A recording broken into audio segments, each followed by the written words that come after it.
Hello and welcome to my channel. I'm Barbie Mathis, and today I'm going to give you an inside look into what we do in my in-person classes.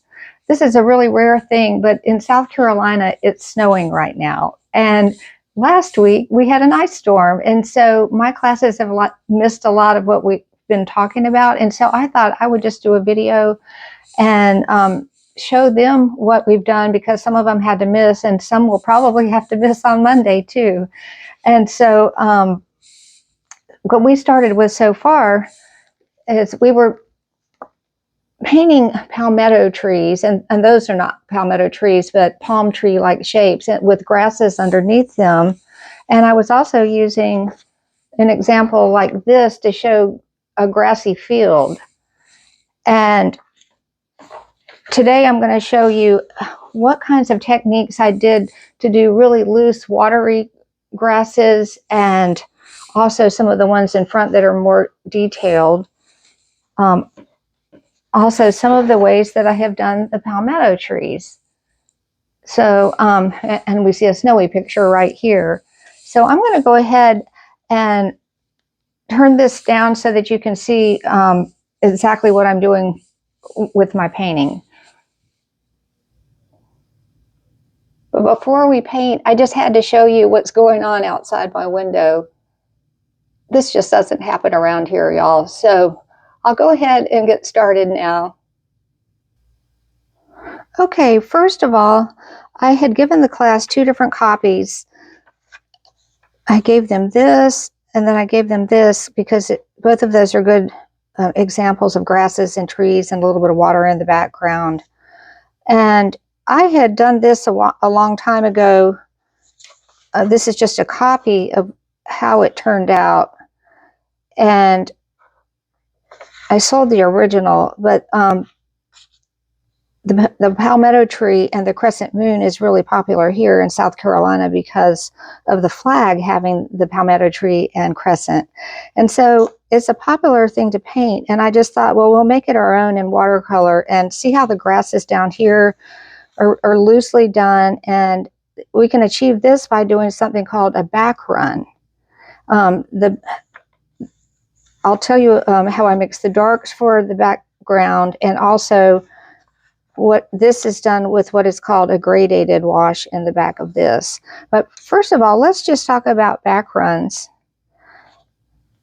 I have this book by Anne Blockley, and it is Watercolor Textures. This is a little bit close of a version of it for you, but she is showing how you can do back runs that are purposeful. And a back run is something, well, for instance, I'll show you what it is. If you are going to do a flat wash, you would not go back through it again. And so I'm going to show you in the grassy section what this would be like. And we're headed toward doing something like this. For instance, I'm mixing up a little bit of yellow ochre, and I'm putting this just down like this, and we need to work really wet. Here, let me just go back right there. It's okay to go back a little bit while it's wet, but if it dried, you would not want to. So depending on the drying time of this, it's going to react differently when we stick other colors into it. And so if you want us to have really fluffy grasses, okay, so I have this, and before it dries, I have some pre-mixed colors here. And what I've done was I've taken a phthalo blue to make a brighter green with cadmium yellow pale.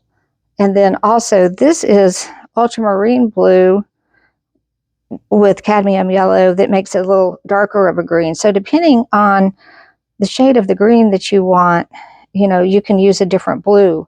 One is warmer than the other. And I always use these color charts with my class that this is actually acrylic, but my color theory is the same. I use two blues, you know, there's two different blues here, and two different yellows. And it doesn't really matter the name of it. It just needs to be like a brighter one and a duller yellow. And you might consider yellow oxide or yellow ochre a duller yellow. Yours might be something like more golden. I've lately liked quinacridone gold and also New Gamboge or Indian yellow. Different yellows like that make really pretty greens. And I'll show you also, if the green is too bright, you can dull it down with a warmer tone, such as a burnt sienna or a red, or even the alizarin crimson. And that is because red plus green is a complementary color. And you can see how that green and this red dulls it down to a magenta, then it makes a black, and then it makes a dark green. You know, I'm big on using opposites to make my darks too. And so once you have just a few basic paints, you can mix them all different ways to get the effects that you want. Okay, when I went back over that, I set something on my paper, but I still think that it will work. Let's give it a try. I'm going to take a slightly smaller brush, and let me see. You can't see the grasses in this very well, but I had adjusted it for the painting that I had done. And so I'm going to make it darker in the back towards the horizon. And let's see if this works. Now that's a little bit dry there, but it is bleeding a little bit. I'll put a little bit on there. You can see it start to bleed. Let's go more toward the blue.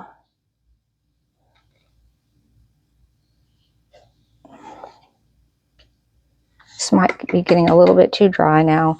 I might have to, if that happens, you can re-wet it. And so there's always a way to fix watercolor. People think there's not, but there is. And so I'm just going to re-wet this just a little bit.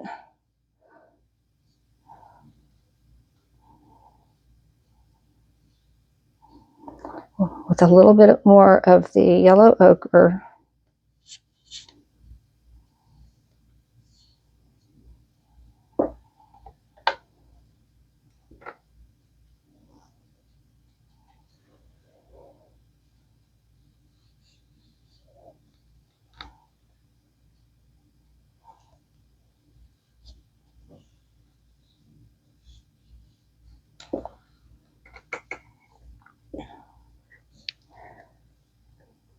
I'm varying the greens back and forth, and I might even stick in some of the burnt sienna color.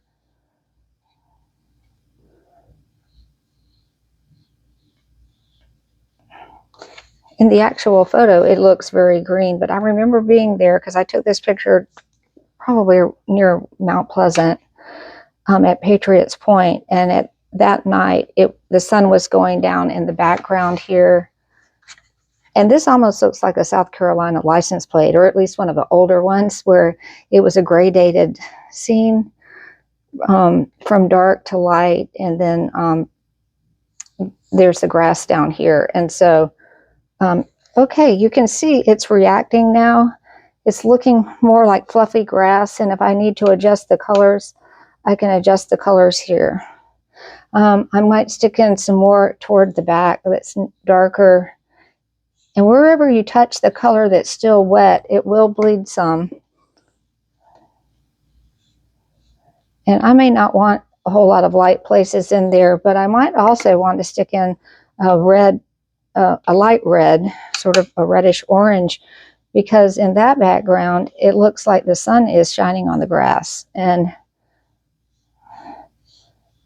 so this is how you would do a back run, and I'm going to tone this down a little bit with a burnt sienna as I get toward the front.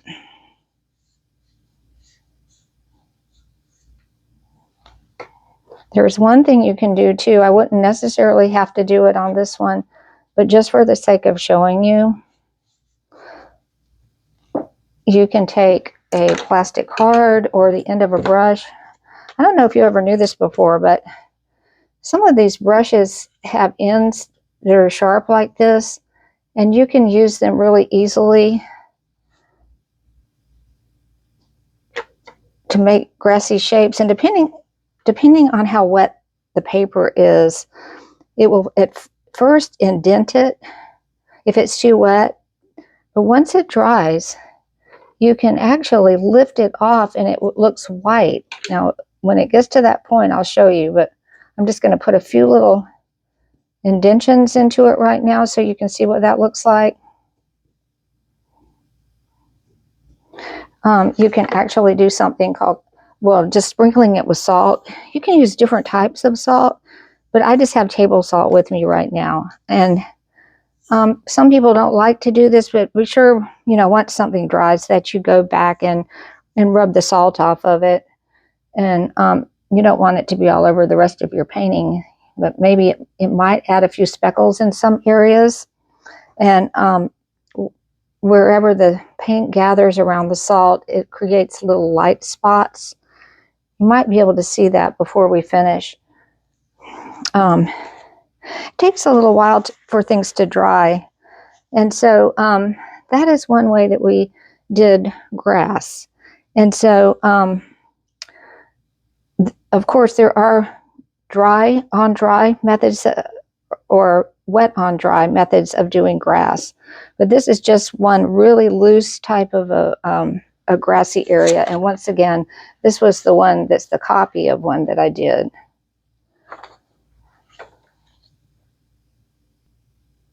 Before this dries completely, I'm going to go back right here and just lift out a little spot in case I want to put the palmetto tree right here.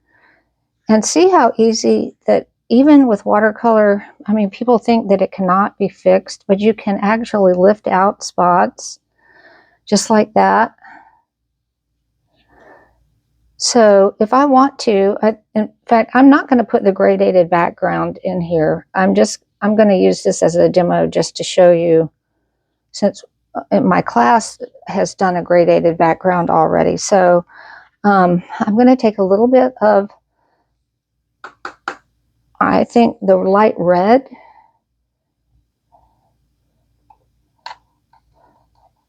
and water this down just a little bit. Here, I think I actually can start it with this. And usually I think through it on the way. Here we go. So you can start this with ultramarine blue or red. But since I want it to look like there's a glow back there, here, maybe I'll put the glow back in here just like that.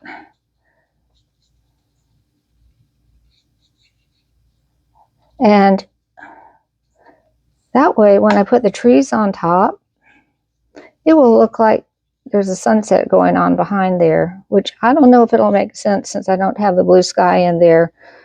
But I could always put the blue sky in now if I want to let that dry.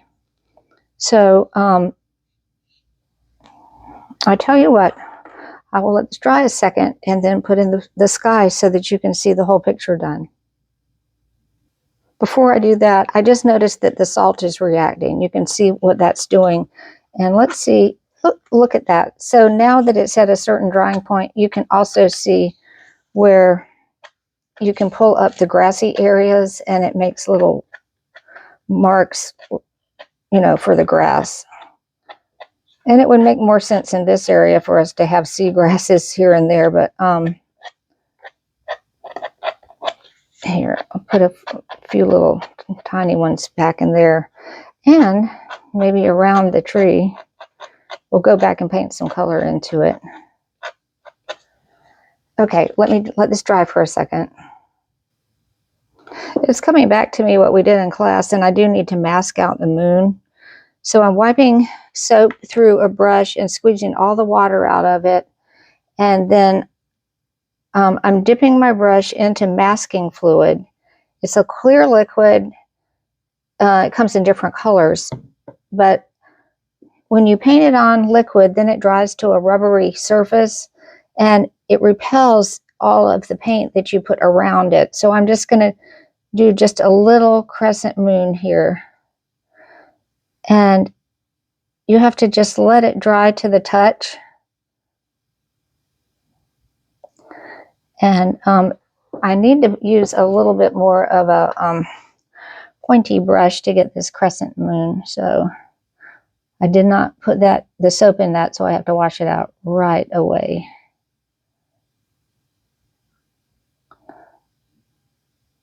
All right. And some of you might be really good at painting around things, but I'm going to let that one dry for a minute. While this is drying, I'm going to just show you, I do have a short on YouTube that has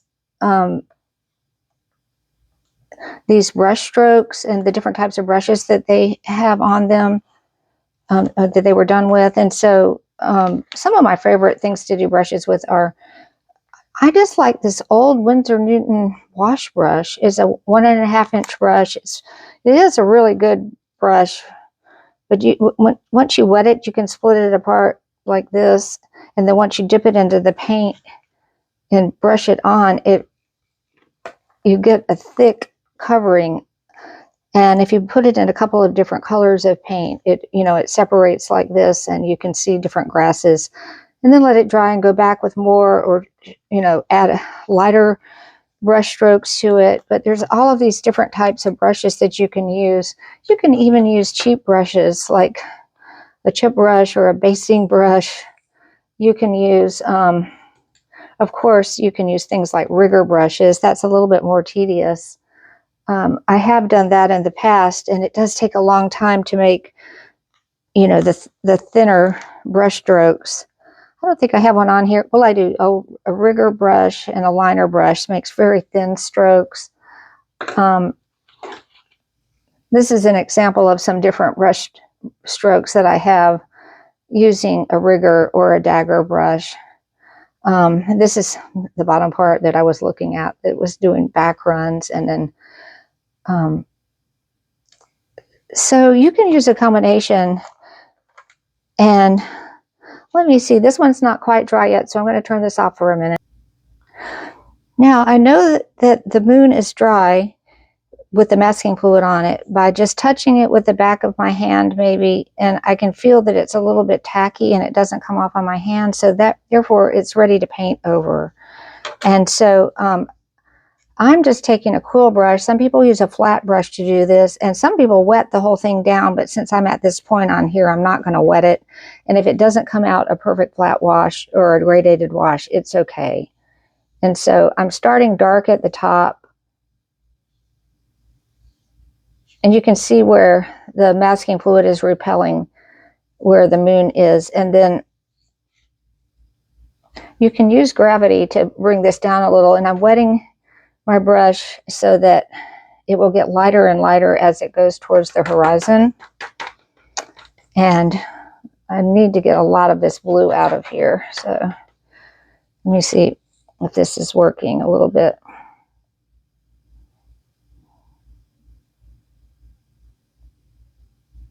I think that I need to dab it out with a paper towel.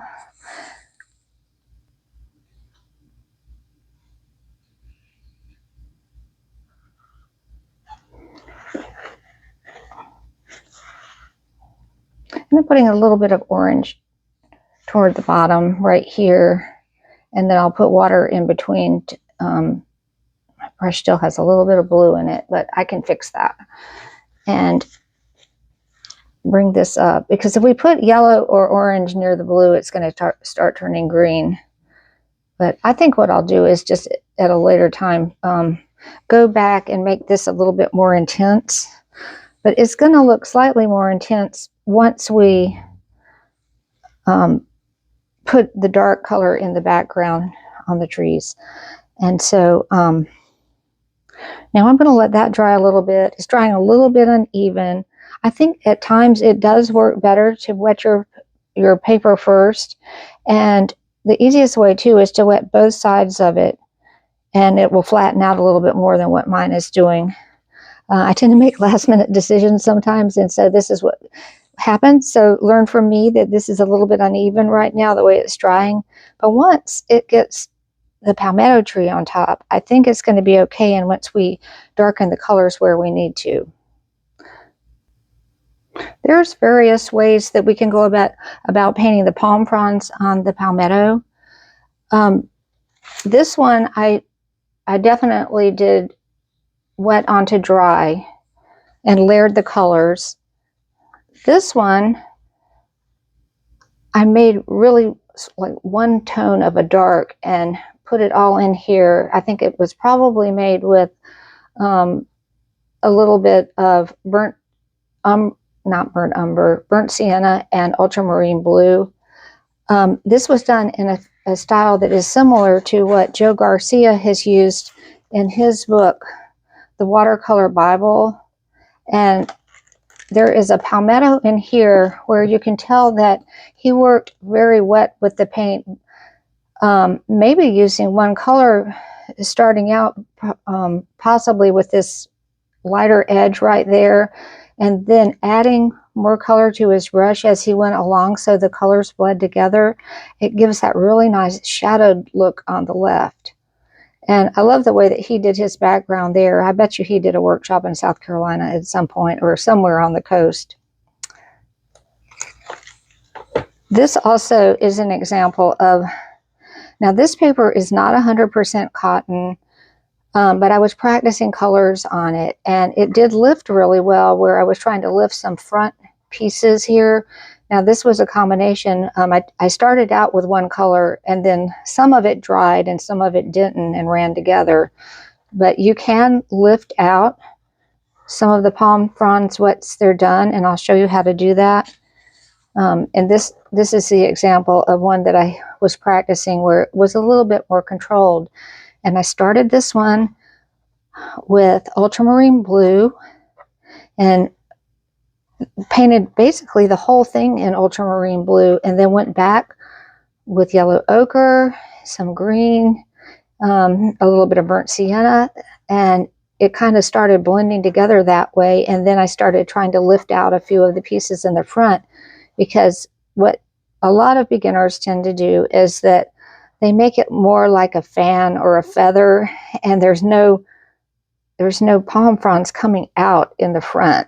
And so that's what we're going to aim to do when we're doing our palm fronds. Let's see if this is dry. Using a combination of processes here, I'm going to start layering the colors. So I'm going to start with a little bit of the orangey red and some yellow ochre, and then I'm going to add ultramarine blue. And so I'll go ahead and get started with that.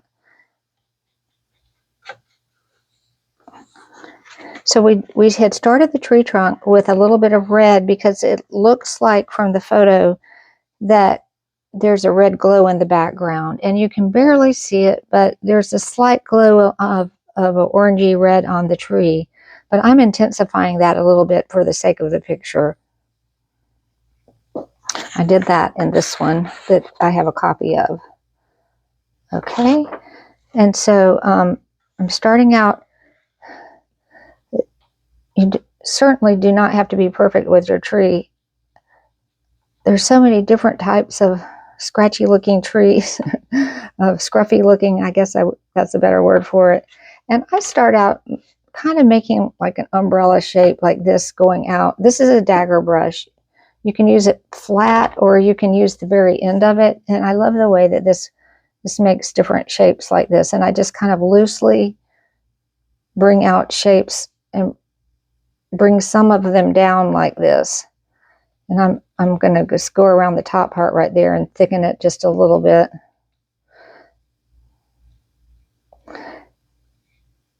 I don't want it to be absolutely perfect because palm fronds are not perfect. Some of them lay forward funny or bent. And I'm just lightly doing this right now so I can get my shape going. I don't want it to be too high or too low. And each palm frond is like a fan. It's like your hand that's fanned out, or it's leaning over like this. So they don't have to be like all little perfect feathers. So I'm going to do some that are like this.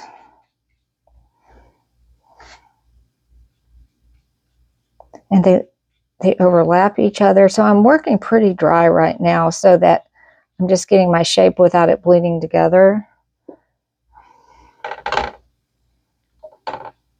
And using the end here.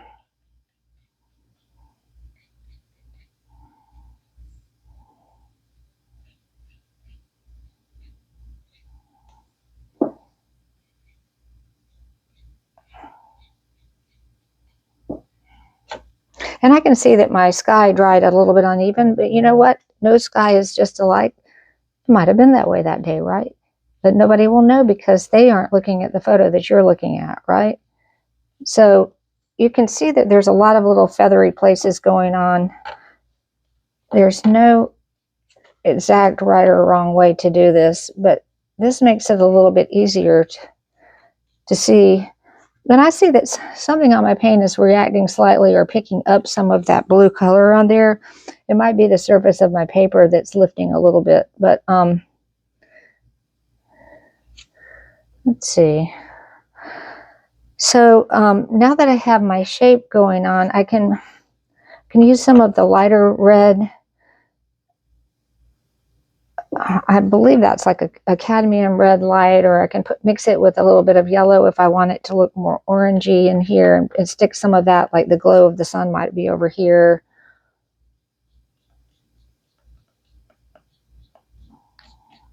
And so all of this is behind. This is a backlit tree. And so as you can see, that came out pretty red right there. I could do a little bit more on the tree trunk if I want to right now, so that it will come out looking a little bit more orangey. If you want to use a round brush for that, I mean, that might be easier. I think I might do that. But this is just a study. A lot of people use these as cards, and since the people in my class are listening to this right now, we've got some fabulous people in class that make cards, and they send them and give them as gifts to people. One lady in particular named Jo, and you know who you are, has given so many people cards, and it's just wonderful. So one day I'm gonna feature everybody's cards that they've made, and I think that would be a really nice thing to do. So I've lightened this up. I'm going slightly lighter and lighter on the tree, and then I'll darken the shadow in the front of the tree, just sort of like this one. See how it has a glow around it, and then I put the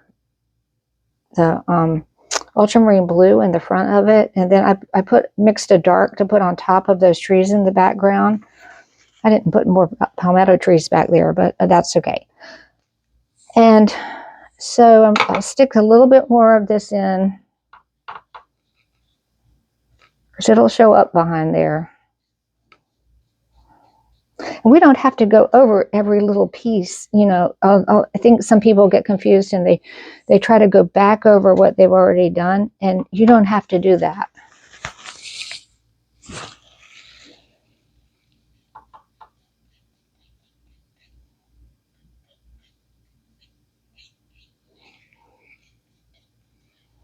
Okay, so now I'm going to take a little bit of the ultramarine blue.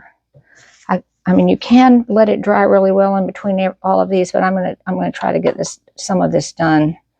So this is going to start darkening some of this. I'm going to try to do the ones from behind first and try to make them wispy. And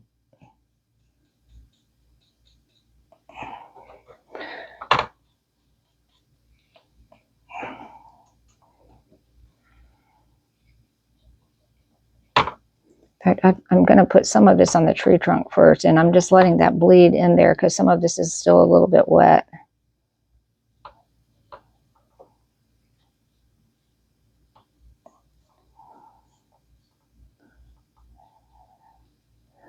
Some palmetto trees have these shapes all the way down. I'm always taking pictures of everything, it seems like, to try to have references for painting. And let me see if I can find that around here while that's drying for a second. Okay, this one in particular, see these things right here?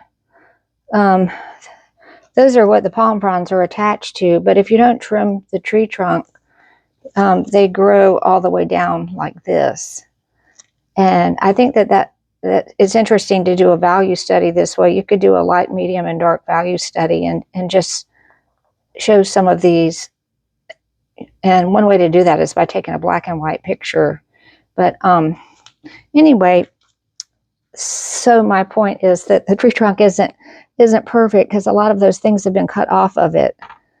And so there's lines in some places. And so now I'm going to go back and put in just a few of these little palm fronds in blue.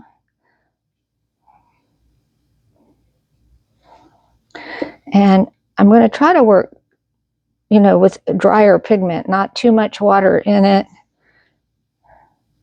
Let's see. That's really dry, so maybe I can bring some of that over here like this.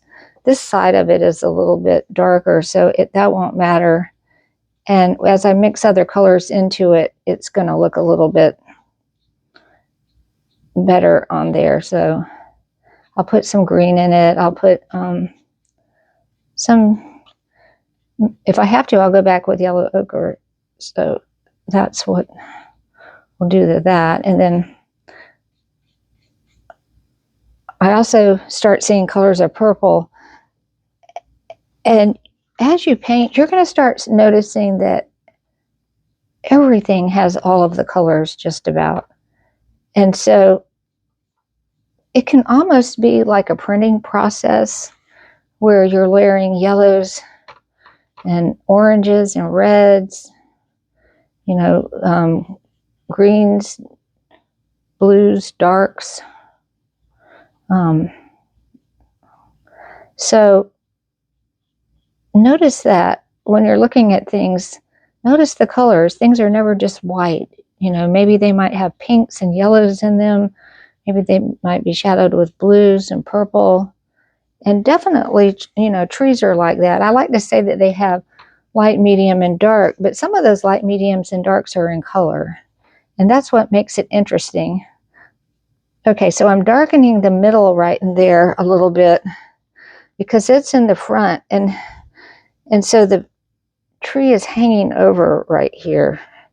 And there's probably some in the background too, like that. But I don't want that to bleed together too much because I'm not doing Joe Garcia style right now where it's all one color. And so I think I need to let that dry just a second, just so it doesn't bleed too much.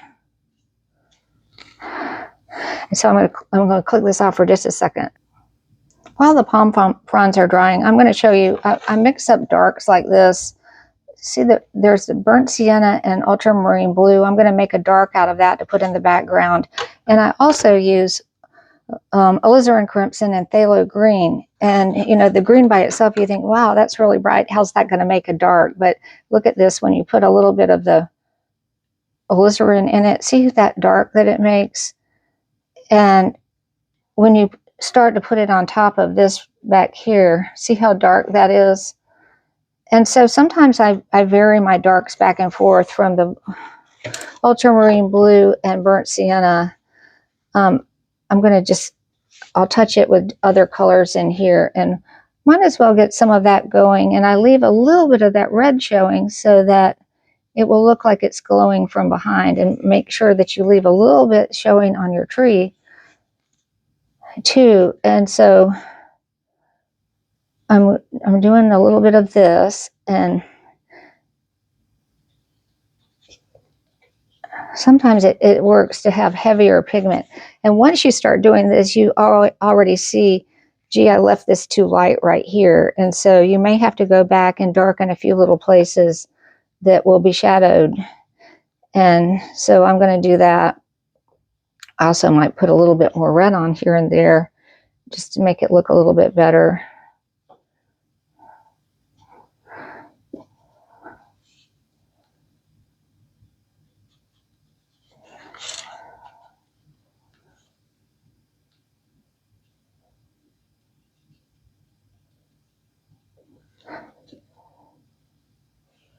I really missed everybody from class this week. I hope that we'll be able to get together on Monday, but for those of you who are not in my area, I'm glad that you can be with us today too, and that you can see what we do in classes, and I would like it to be a more casual situation on YouTube, where we make it more of a community where people can come in and you can ask questions. And I did open up my community area, and that you're able to make posts and comments. And so if there's anything that you want to learn, please feel free to comment on anything. Comment on this video. There's things you would do differently. I'm really open to that, because I certainly am not perfect. And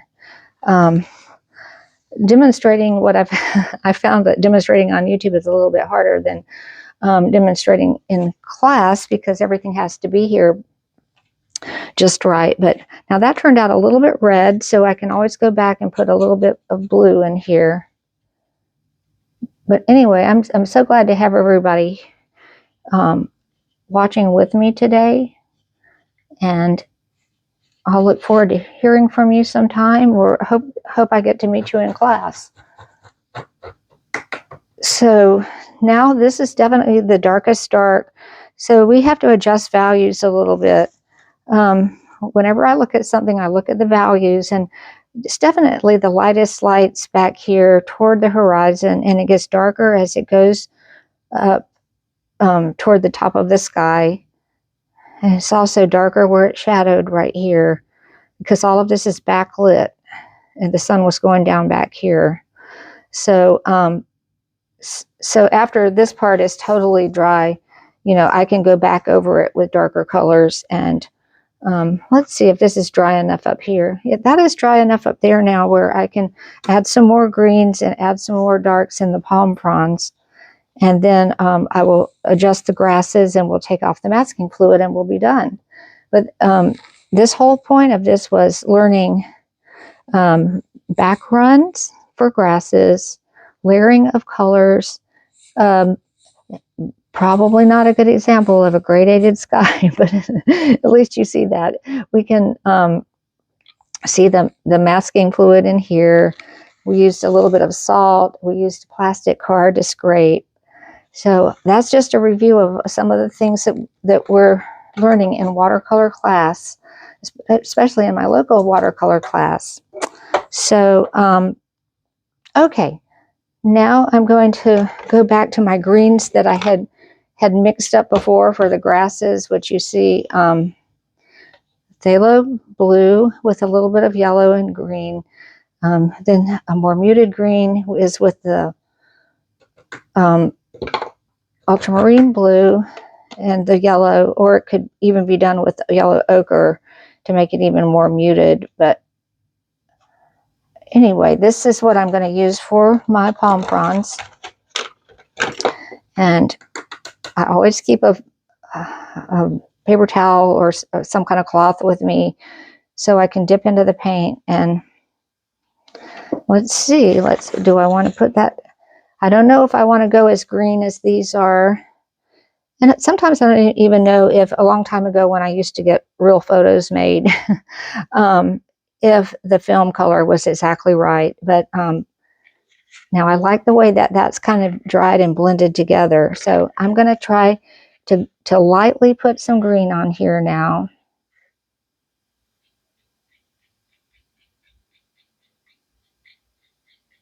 And I want them to go in different directions.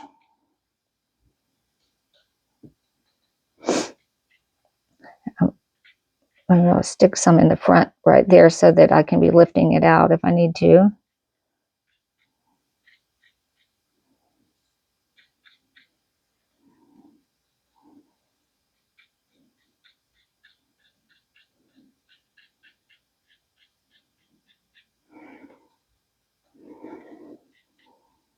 Tell me what it's like where you are. Drop it in the comments if you're on YouTube, and if you're getting this in email, send something back and let me know if you're going to be there on Monday. Our class meets at one of the best galleries in town. In Columbia, South Carolina, we meet at City Art. And I have a big class there. I love everybody in there. We're predominantly retirees, but anybody can come to it. So if you've been wanting to learn watercolor, please join us for the next session. Our next session starts in, I think, February 23rd. But at the time you're watching this video, it might be already started. So there's always something coming up. I love teaching, and would love to have you in my class. I may eventually start doing workshops too, so that people who don't live here can either fly in, or if you would like to have me in your town, I would like to do that.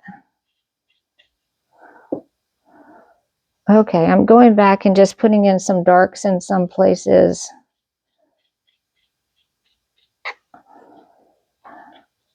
And at this point, I may need to let this dry a little bit. There's a lot of these, like the seed pod thing that comes down, and some more dried out areas on this palm tree. So I can always go back and put those in. And I like using a flat brush to lift out. It has to be kind of dry. I wet it and then dry it out completely. Some people use other methods to lift out, but you can lift out a little bit like that. See how that light section came about right there? See? Sometimes you have to wait till it dries, because now it's going to bleed together a little bit, but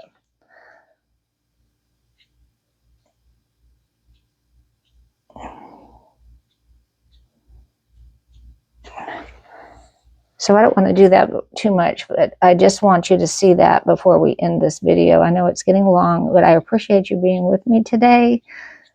And let me just, I can add a little bit more color on here, which I'll do very fast with a flat brush.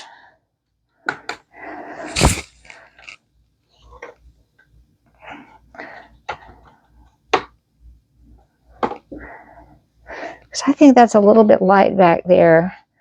Now, some of you might like the lightness in the background, but it's always a matter of your opinion, what you like in a painting. You get to be the artist, and you might not always agree with what I like, and what you might like might even make it better. So I'm always open to that. I can only tell you what my experience has been and what I've done. Now I'm just lightening this up a little bit with a little bit of yellow and yellow ochre in here. And I might have to go back and retouch some of it, but that was a little bit too teal color, I think. But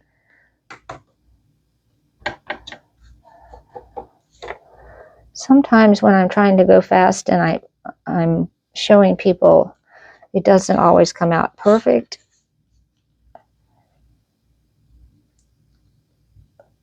But we'll give it a try there. I think it will be all right. And then you can always go back and touch things up a little bit. I'll look for that card here. Just hold on just a second. While everything is drying, I think that this is dry now, and so I'm going to go ahead and use the masking fluid to pick up where we had put this on the moon. And if it appears too white, you can always go back in and wet this.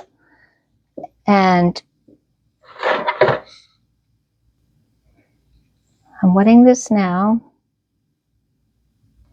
Oops. I think I had some green in there. So it's not so, I meant to have yellow in there, but it had a little bit of green in my brush, but it makes it look a little bit more natural, not to be stark white like that. And if you had to, I mean, I had some little places in here I could actually touch up a little bit. Q-tips work wonders, but I don't have one with me right now to take out a couple of little places that I might need to. And if I wanted this more intense in here, I can go back and put that in. But I think that you get the picture of what this looks like now and some of the techniques that we learned on there. So thank you so much for joining me today. You know, I keep looking at things on here. If you wanted to add some white gouache into your paint and, you know, put a few little things on top. Now, I don't know if this is going to wreck it at the very last minute. Let me see if I can use a smaller brush right here. See, this has a little bit of gouache in it, so if you had to put some final touches in it, you can do that. And I tend to want to mess with things so much, but you get the picture of this. And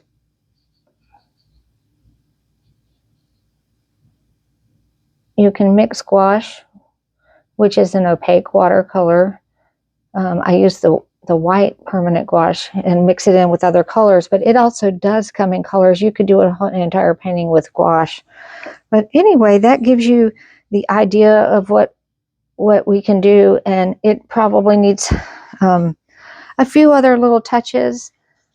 But thank you for being with me today. I look forward to seeing everybody in class, if not this Monday, next Monday. And those of you on YouTube, thank you for joining us. Bye-bye. Like and subscribe at Barbie Mathis Art. Thanks.